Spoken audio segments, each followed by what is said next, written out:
Zakaramba ni kwera we mananga vadimba mangaja tenga yeah nefa rachimutenga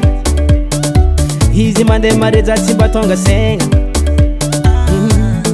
zane fananga tenga mbayiza nga para kufita bantenga zane alame zamanye kifo tampu kutimalela mare nwacharo kapu kuna tono zao tenga maringi tampu kutimalela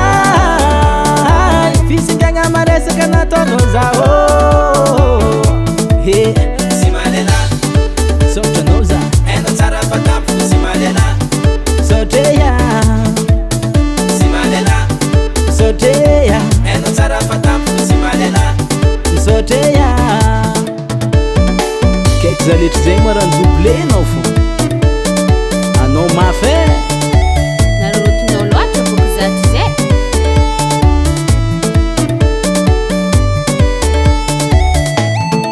ni manga metinge ya fani vitano kwamba zahava misewa na fami sijeri kanefa ni manga findra hanchalaka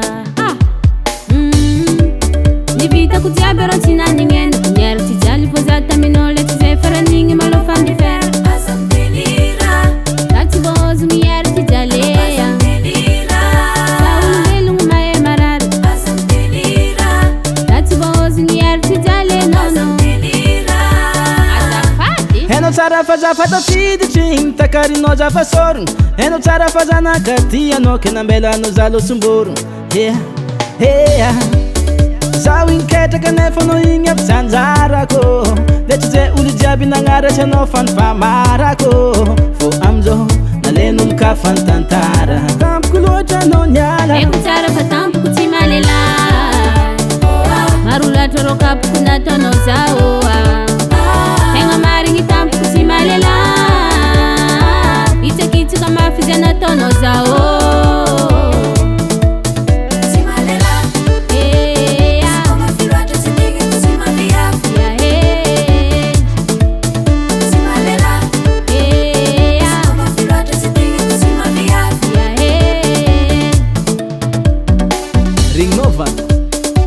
antsika roa niany dity miaro mongo fo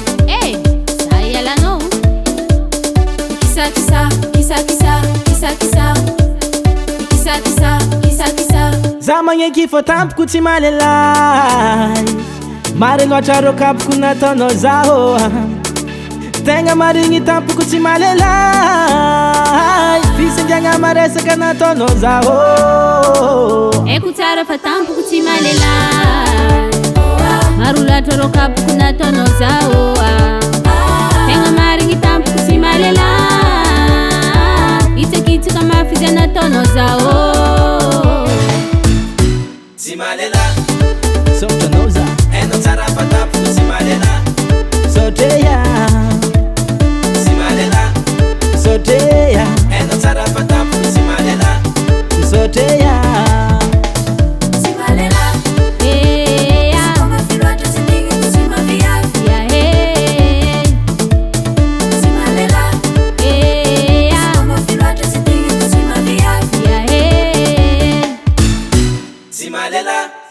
FL Studio.